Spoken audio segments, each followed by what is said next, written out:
2009 तक आप member tax board रहे, उसके बाद एक स्वाभाविक बात होती है कि एक एज है और आप फिर वहाँ से सेवानिवृत्त हुए। सेवानिवृत्ति के उपरांत आपने सामाजिक क्षेत्र में जो काम किए वे अपने आप में काफ़ी चर्चा में रहे हैं।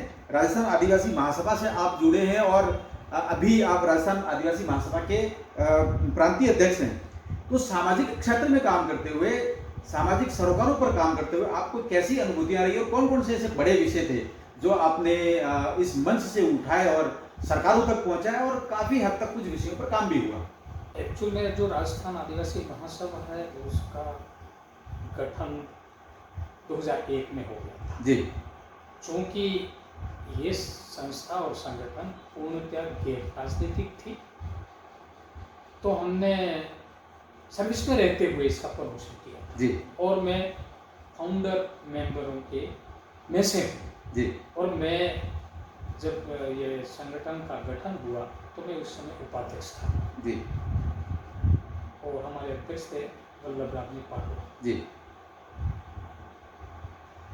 पर जो गठन में, संगठन के गठन में मेरी भूमिका महत्वपूर्ण थी। जी। सारी जो कार्य कार्रवाई करनी थी, जो कुछ करना था वो मैंने ही मीटिंग में ही पहल की थी। जी। कि ये कार्य कार्रवाई सब मैं कर लूँगा, बाकी के लिए मैं कुछ कहता नहीं, बाकी फॉर्म लाना, भरना, फीस जमा कराना, कुछ भी करना, तो सारा काम टाइम टू टाइम हुआ। जी। उसके बाद गठन के बाद हम जनरली जो डिस्कस तो करते थे हाँ। कि सामाजिक समस्याएं क्या क्या हैं। हाँ। तो इन समस्याओं का चिंतन मनन तो करते थे जी। पर इसको कभी पॉलिटिकल रंग देने का प्रयास नहीं किया।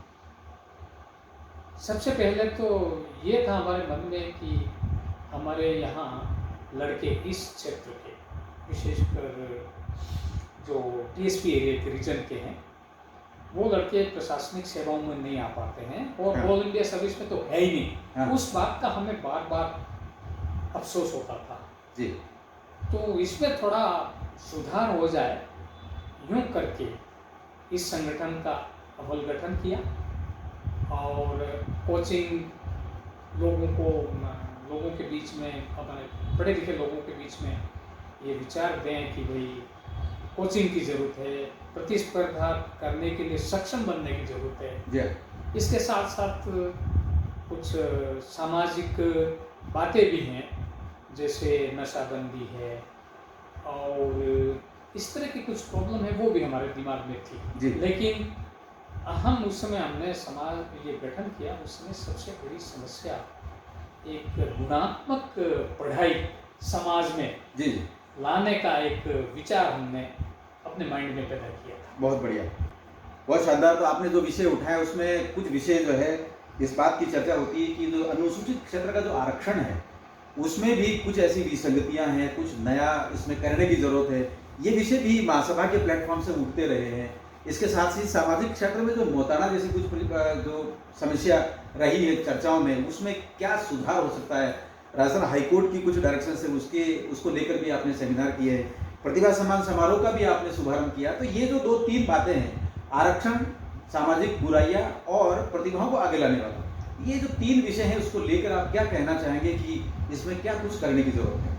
निश्चित रूप से कोई सामाजिक संगठन किसी इशू को, महत्वपूर्ण इशू को उठाता है तो उसका बेनिफिट या जो भी सरकारें हैं उस लाइन में सरकारें भी सोचती हैं, इसमें दो राय नहीं। हाँ। जैसे जो हमने पहला प्रतिभा सम्मान समारोह समाज का किया था जी, उसमें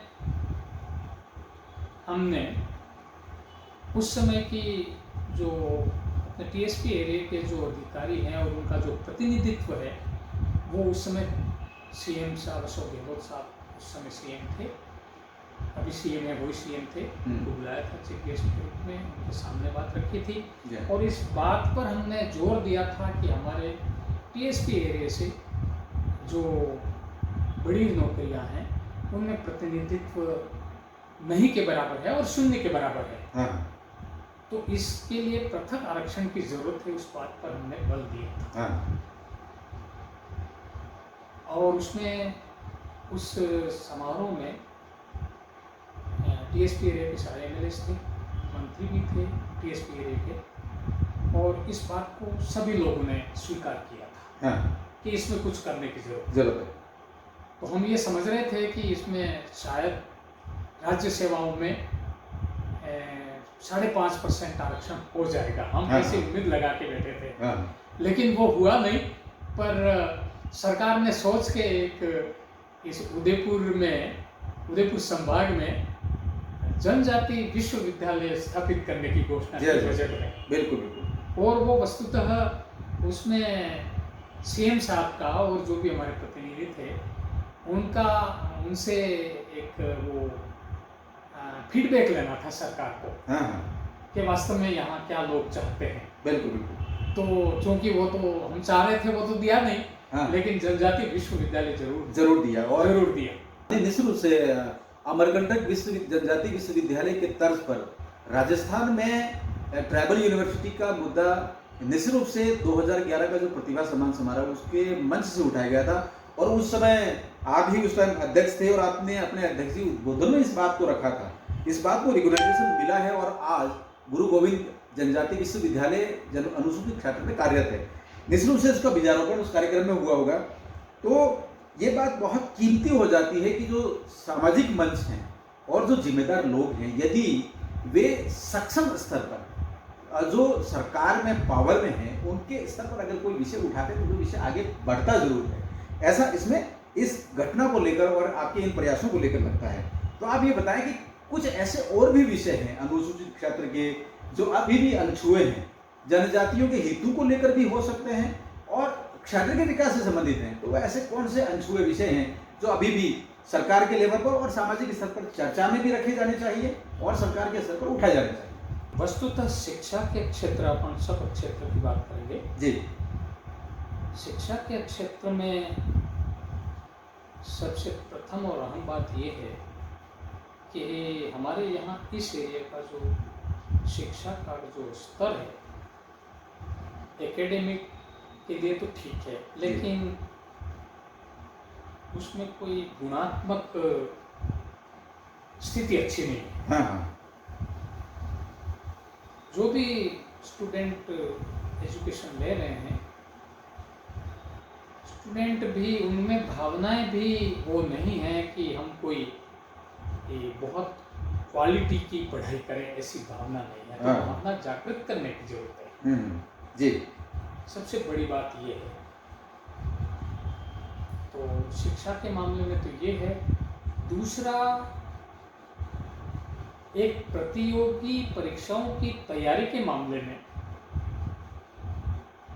हमारे लड़के इसीलिए नहीं जा पा रहे हैं कि एक तो हम टीएसपी एरिया हमारा स्टेट के बिल्कुल सुदूर और कॉर्नर एरिया का क्षेत्र है जी।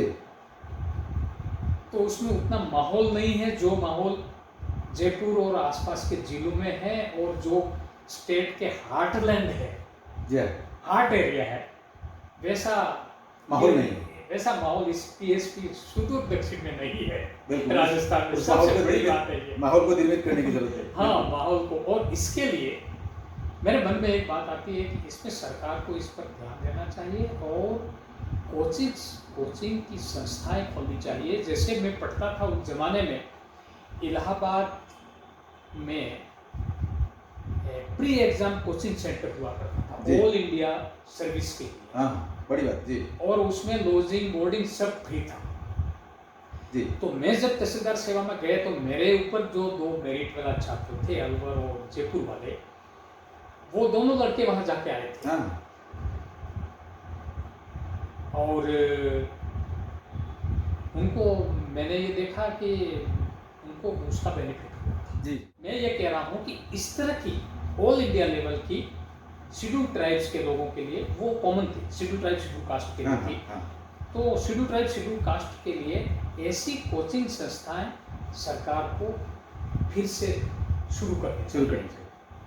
बिल्कुल। तो वो ऐसी संस्था हमारे यहाँ टीएसपी एरिया में ऐसी कोई संस्था होना तो निश्चित रूप से हमारे लड़के और प्रतियोगिता में आगे आ सकते हैं। लड़के हमारे कमजोर नहीं है, वातावरण कमजोर है। बिल्कुल ठीक बात है। आपने कॉम्पिटिटिव एग्जाम्स और गुणवत्ता युक्त शिक्षा की बात कही। एक विषय पिछले दिनों से अनुसूचित क्षेत्र के सोशल मीडिया पर काफी चल रहा है।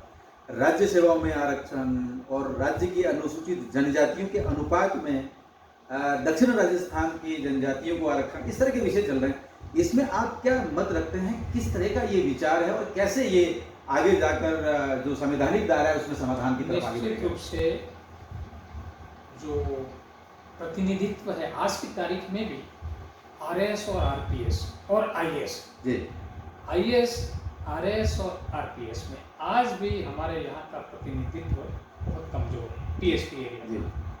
क्योंकि टीएसपी का एक विशेष प्रावधान है संविधान में, इस वजह से टीएसपी एरिया की बात करते हैं अपन। जी तो प्रतिनिधित्व कम है, तो इस प्रतिनिधित्व को ठीक ठाक लाइन पर लाने के लिए तो विशेष आरक्षण की निश्चित जरूरत है आज की जी तारीख जी में।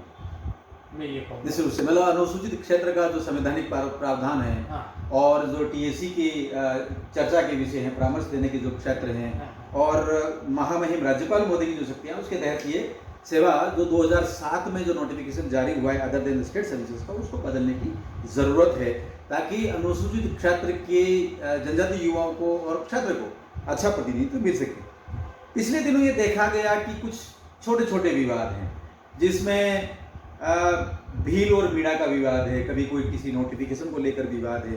क्या ये विषय वास्तव में इतना गंभीर है कि भील और मीणा का दो भाग होने चाहिए, या फिर अनुसूचित क्षेत्र में ही कुछ ऐसे परिवार हैं जिसमें ये भी चर्चा में आता है कि एक भाई भील सरनेम लगा रहा है, दूसरा मीणा लगा रहा है? क्या इस तरह का कुछ है कि ये इसका समाधान कैसे होगा? ये कितना बड़ा विषय है और कितना समाधान कैसे होगा?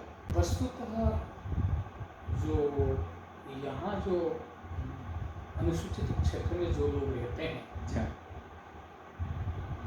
भील और मीणा शब्द का जो है वो मैं ऐसा समझ पाया हूँ कि उदयपुर डिस्ट्रिक्ट में रियासत के टाइम में भी मीणा शब्द का इस्तेमाल होता था जी। रिकॉर्ड में, और दूसरी जगह भी होता होगा, हाँ हाँ लेकिन उदयपुर डिस्ट्रिक्ट में तो ये था। जी और भील और मीणा यहाँ तो कोई विशेष अंतर है ही नहीं। अंतर है ही नहीं। जी हाँ किसी ने भील लिख दिया, किसी ने मीणा लिख दिया। जी हाँ मैं उदाहरण उन्हीं का देता हूँ, दुलेश्वर जी की फैमिली का। हाँ हाँ दुलेश्वर जी मीणा लिखते थे, जी हाँ उनके भाई भील लिखते थे। हाँ हाँ तो यहाँ भील और मीणा में कोई अंतर नहीं है। सिर्फ रियासत के टाइम में जो प्रचलन में शब्द जो जाति के शब्द थे प्रचलन में, वो इस्तेमाल वो चल पड़े। वो इस्तेमाल कर दिया। एक किसी शिक्षक की तरफ और या किसी एक सामाजिक कार्यकर्ता की तरफ भी आप संकेत किया करते हैं कभी कभी कि विद्यालय में, क्योंकि सभी का जो सरनेम था और किसी का मीणा था, तो उनको भी भील लगाने का एक अनिवार्य रूप से उन्होंने एक फरमान जारी कर दिया था मौखिक। वो प्रसंग क्या था और वो कैसे आगे जाके वो खत्म हुआ? वो वस्तुतः बोर्ड के जब फॉर्म भरे जा रहे थे जी तो जो क्लास टीचर थे हाँ हाँ ऋषभदेव के ही थे वो, जी और उन्होंने ये कहा कि भाई कोई गोत्र मत लिखना हाँ और मीणा मत लिखना, जी हाँ आप लोग भील ही लिखना, हाँ अदरवाइज आपके फॉर्म रिजेक्ट हो जाएंगे, आपकी स्कॉलरशिप भी गड़बड़ हो सकती गड़बड़ हो सकती है। जी तो इस वजह से जो बोर्ड के एग्जाम में जो फॉर्म भरे थे हाँ उसमें सबने फिर वो उस क्लास टीचर ने भील लिखवाया। हाँ तो वो एक घटना थी, वो मुझे याद है। हाँ और उसकी कोई बात नहीं है क्योंकि इधर खेरवाड़ा में भी मेवाड़ भील कोर थी, हाँ। वो कार्यरत थी, तो उसकी कोई बात नहीं है। लेकिन हाँ। उस समय के जो जनरल गैर आदिवासी के जो लोग थे, हाँ। उनकी मानसिकता बताती है, हाँ हाँ जी जी या फिर उनको नॉलेज नहीं था आगे का, ये हाँ, भी हाँ। बात हो सकती है। ये भी हो सकती है। और शायद मैं लांछन नहीं लगाता, हाँ ठीक बात है। और उनको नॉलेज भी हो सकता है, नॉलेज भी हो सकता है कि भाई इसमें, बिना लिखने से कोई फर्क नहीं पड़ने वाला। ठीक बात है। और शायद इसमें ये भी विषय हो सकता है कि 1951 में एक नोटिफिकेशन जारी हुआ था कि राजस्थान में अनुसूचित जनजाति किनको कहेंगे, हाँ। तो सिर्फ भील ही इसमें शब्द हुआ करता था। और 1976 में जाके ये जो बड़ा जो जिसमें 12 कैटेगरी आई और ये सारा विस्तारित हुआ, शायद ये भी कहीं राष्ट्रीय योजनाओं की भी बात हो सकती है वो भला भी चाहा होगा, लेकिन ठीक है, एक कोई मानसिकता और इस तरह का कहीं न कहीं मामला फंसा हुआ था। हाँ, नहीं एक्चुअल में वो जो 56 था वो, जी, जी। उस शेड्यूल में हाँ, हाँ। मीणा शब्द जो ऐड किया था वो 56 में ऐड किया था। जी, जी। ठीक है। वो जो मीणा कम्युनिटी हाँ, हाँ। उधर की हैं, जी हाँ। जयपुर और उत्तर और उत्तर पूर्व और इस एरिया की, जी। उन्होंने 1956 में, हाँ 56 में 1956 6 में जी, ऐड जी। कराया था। जी। तो उसका तो अपन को तो कुछ भी नहीं है, हाँ, और निश्चित रूप से वो चूंकि शेड्यूल की लिस्ट में आ गए तो हाँ, हाँ। बेनिफिट वो ना, पहले से एडवांस थे, वो पहले से तो एडवांस। उसका बेनिफिट उनको मिला, उनको मिला। उनको मिला। निश्चित रूप से। हाँ और 2-3 बातें बड़ी-बड़ी अच्छी दर्शकों को जानने की, दर्शकों के बिहाफ पर मैं आपसे जानना चाहूँगा। पिछले दिनों सामाजिक जो माध्यम है और सोशल मीडिया जिसको बोलते हैं, उसमें कुछ विषय चले हैं। एक विषय ये भी चला है कि आदिवासी हिंदू नहीं, ये प्रसंग क्या था और आपके इसमें विचार क्या हैं कि क्या ये एक बखेड़ा है, क्या एक विमर्श है, या कि कहीं एक पॉलिटिकल जो खेमाबंदी के रूप में या एक बोर्ड में क्रिएट करके रूप में किस तरफ ये विषय गया है? ये विषय वास्तव में एकदम पॉलिटिकल है। जी, जी। एकदम पॉलिटिकल जी। है, प्योरली। हाँ, हाँ। ये विषय मैं पढ़ता था, मैं हाँ। कॉलेज में था, जी हाँ। तब तक तो कोई इशू था ही नहीं। कोई इशू नहीं था। जी। और हम सब फॉर्म भरते थे तो उर्दू लिखते थे, जी और हाँ। आज भी लिखते हैं। आज जी। तो उसमें नॉन हिंदू वाली बात तो मैं तो नहीं मानता हूँ, हाँ, हाँ। कतई नहीं मानता हूँ। जी, जी।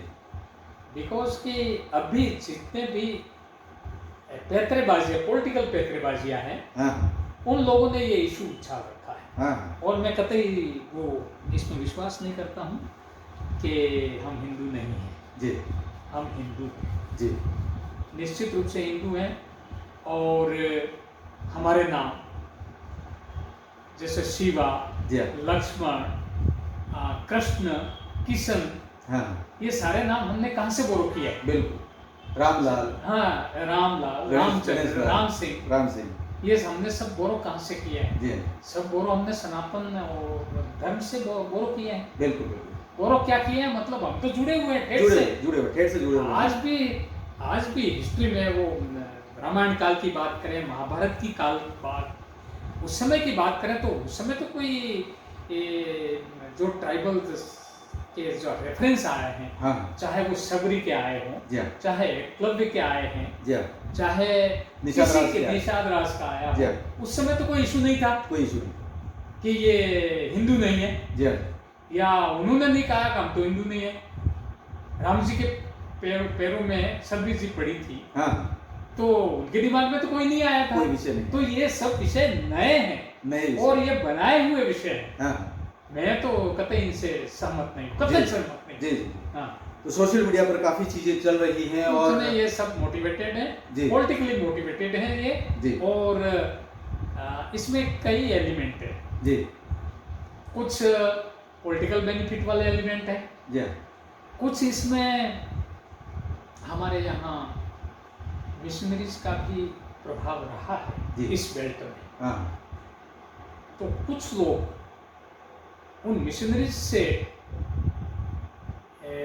प्रभावित हैं, ऑलरेडी प्रभावित जी। हैं। वो ये चाहते हैं कि हमारी तरफ कुछ किया जाए, संख्या बढ़ाई जाए। जी। तो ये संख्या बढ़ाने का फॉर्मूला है, संख्या और बढ़ाने कुछ का। भी नहीं है। हाँ, हाँ। विषय काफी हैं और हमारे जो मार्गदर्शक हैं, जो अग्रज हैं, जो पायनियर हैं अपने अपने क्षेत्र में, अब उनके साथ हम संवाद लगातार जारी रखेंगे। आप ये बताएं कि अब अपन बात को खत्म करने जा रहे हैं, लेकिन आप युवाओं को और समाज को ये संदेश दें कि जीवन को एक इंटीग्रेटेड रूप में, एक समग्र रूप से किस तरीके से लें, इस लोकतंत्र में हमारे लिए कितने स्कोप हैं और हम हमारे सबसे बढ़िया तरीके से काम करने के लिए, बेस्ट अचीवमेंट के लिए हम किन किन मोटी मोटी बातों का ध्यान रखें, और ताकि जीवन सुखी भी रहे, समृद्ध भी रहे और सफल भी हो। इस प्रजातंत्र में, गणतंत्र में हमारे लिए स्कोप तो काफ़ी है। जी। मैं ये नहीं कहूँगा कि स्कोप कम होता जा रहा है या स्कोप है। जी। स्कोप है, उस समाज में बुराइयां भी हैं। हाँ मैं सबसे बड़ी बुराई तो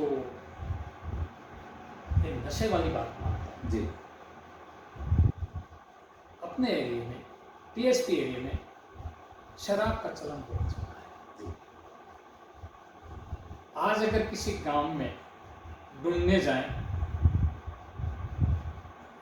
40 की एज तक के लोगों के एज ग्रुप को हाँ 15 से या 18 से 40 के बीच जी। में ढूंढने जाएं, लिस्ट करें और सर्वे करें, तो एक भी आदमी ऐसा नहीं मिलेगा जो दारू नहीं पीता हो। हाँ 60 साल के बाद तो वो ऑटोमेटिक दारू यूँ छोड़ देते हैं, उनका स्वास्थ्य गड़बड़ हो जाता है। स्वास्थ्य गड़बड़ हो जाता है। जी तो इसमें